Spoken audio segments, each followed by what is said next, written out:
आमतौर पर चिदम्बरम जी का बजट, उसकी सच्चाई अगले दिन समझ में आती है और अगले दिन उसकी झुर्रियां नजर आती हैं। लेकिन इस बार तो वो पॉलिश भी ढंग से नहीं कर पाए। मैंने उनको समझने में कहीं कोई गलती नहीं की। ये बजट अगर एक शब्द में कहा जाए तो बाजीगरी का बजट। विदेशी जूता केवल उन्होंने सस्ता किया है और हर चीज में अर्थव्यवस्था है वो उसको बढ़ाएगा। आम लोगों के ऊपर उन्होंने बोझ नहीं डाला है। इस बजट में किसी के लिए कुछ नहीं है, सिर्फ आशाएं हैं, उम्मीदें हैं। यह बजट जो है स्काई लैब बजट है और ऐसे अर्थशास्त्रियों का बजट है जो जमीन शास्त्र से कटे हुए हैं। I'm happy with the budget. I don't think that any finance minister could have done better. हर एक वर्ग के लिए कुछ न कुछ बजट में है। ये बजट जो है इस सरकार के विदाई का गीत और चुनाव के संगीत को लेकर है। महिला को बैंक जाने से डर नहीं लगता, पुलिस स्टेशन जाने से डर लगता है। जो महंगाई है वो चलेगी। प्रगतिकारिक और एक रियलिस्टिक बजट रहा। किया वो केवल हमें हवाई नजर आती हैं। इसमें इस बार के बजट में कुछ नयापन हमें नजर नहीं आता। लॉलीपॉप इलेक्शन बजट है, टोकनिज्म है।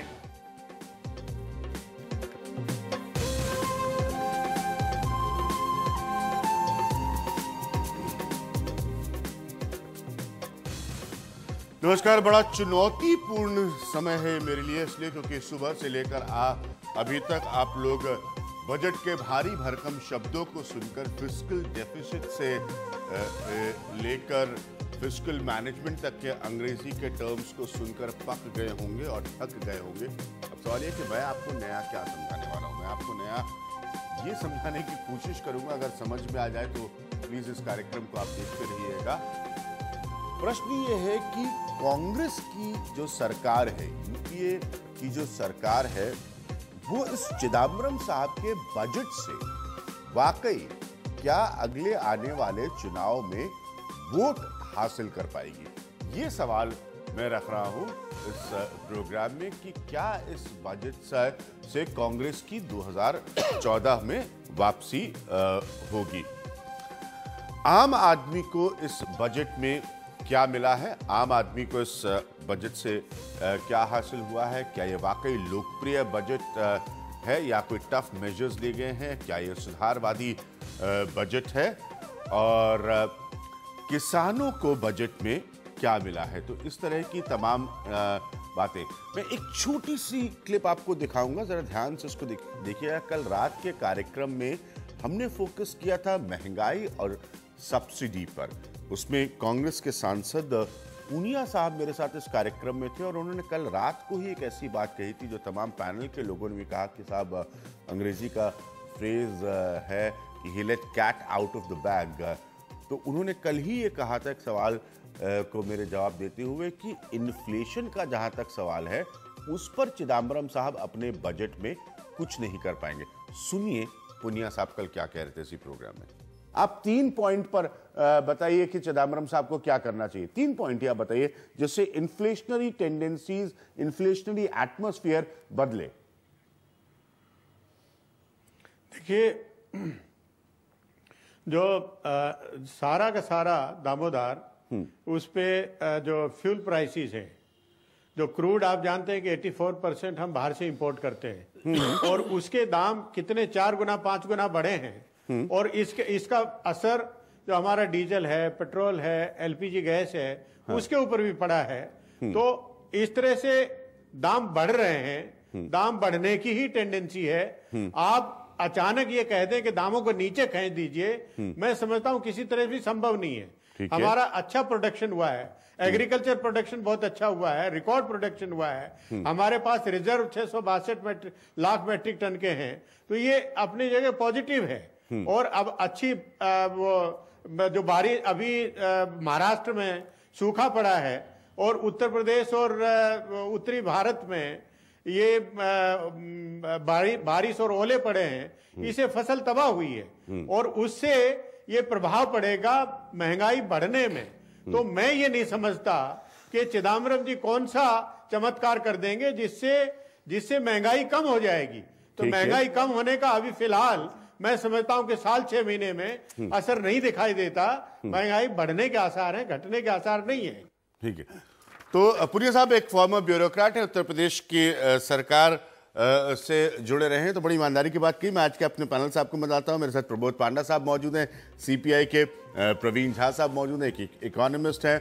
मेरे साथ राशिद अलवी साहब मौजूद हैं, सीनियर लीडर है कांग्रेस पार्टी के। कुछ देर में पीयूष गोयल होंगे जो कि भारतीय जनता पार्टी को रिप्रेजेंट कर रहे हैं, और ओम थानवी साहब है जो कि जनसत्ता के संपादक है। पॉइंट बड़ा सिंपल सा है कि अभी तक आई प्रतिक्रियाओं को अगर आप देखिए तो उसमें कॉर्पोरेट सेक्टर की प्रतिक्रिया ठीक है इस बजट को लेकर। पहले बहुत ही प्रबल होती थी इंडस्ट्री का रिएक्शन बजट को लेकर। मार्केट की स्थिति आप सब लोग जानते हैं कि किस तरह से कुछ खास सेक्टर्स को, खास तौर पर मैं बहुत गौर से दोपहर में देख रहा था, मार्केट्स किस तरह से टैंक की हैं, यानी कि नीचे आए हैं। जो पूरी सोशल सेक्टर स्पेंडिंग की बात हो रही थी उसको लेकर बहुत सारे सवाल उठकर खड़े हुए हैं। युवाओं को अपने तरफ आकर्षित करने की बात है। अगर आप इकोनॉमिक सर्वे को रेफर करें, अनएम्प्लॉयमेंट की जो प्रॉब्लम है उसके लिए कोई बड़ी नायाब सी चीज़ नहीं बताई गई। हालांकि 2000 रुपये से ज़्यादा के मोबाइल पर एक टैक्स ज़रूर लगाने की बात की गई। तो कुल मिलाकर बड़ा सवाल ये पूछा जा रहा है कि ये बजट एक्चुअली हकीकत में किसको एड्रेस कर रहा था। प्रवीण साहब, मैं आपसे शुरू करूंगा। बुनियादी सवाल मेरा अभी भी है कि कांग्रेस इस बजट को लेकर वोट कैसे लाएगी? देखिए, कांग्रेस को ये लगता है कि अगर अभी किसी को नाखुश न किया जाए तो कम से कम वो अपने आप में बड़ी उपलब्धि है। ठीक है, तो उसी के भरोसे शायद उनको लग रहा है कि जो है कई इस तरह की बातें कह दी गई इस बजट में कई वर्गों के लिए कि थोड़ा कुछ दिखाते हुए। तो मुझे लगता है कि ये जो कांग्रेस की तरफ से जो आप कहिएगा चुनावी बजट वाली बात, तो ऐसा कुछ नहीं था। ऐसा कुछ भी नहीं था, ऐसा बिल्कुल नहीं था। लेकिन ये बात भी है कि चुनाव बैकड्रॉप में पूरी तरह से अटका हुआ था। उनको दिखाई दे रहा है कि भाई उसको आप नजरअंदाज भी न करो। तो ये अतिशयोक्तियों का बजट है। It's high on rhetoric, short on content.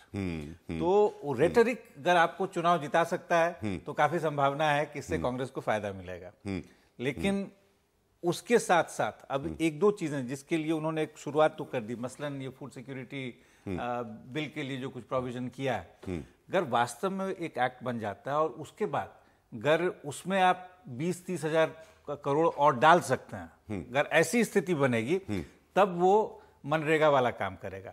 या जो किसानों का इसीलिए कहना जब सोशल सेक्टर स्पेंडिंग की मैं बात करता हूँ, आप सिर्फ ये 10,000 करोड़ देकर आप ये एक सेंस ऑफ टोकनिज्म है, मतलब ये समझ में। ओम थानवी साहब, इसीलिए मैंने कहा किसको हम जरा फोकस करके, जो मैं सवाल बार बार पूछ रहा हूँ कि कांग्रेस इस बजट से वोट कैसे हासिल करेगी। क्या सोच रही थी कांग्रेस पार्टी और चिदम्बरम साहब इस बजट को लाने से पहले? सियासी तौर पर ये एक ऐसा डॉक्यूमेंट है जो जिसमें आप वो प्रॉमिसेस कर रहे हैं, वो प्रपोजल्स डाल रहे हैं जिससे आपको वोट चाहिए।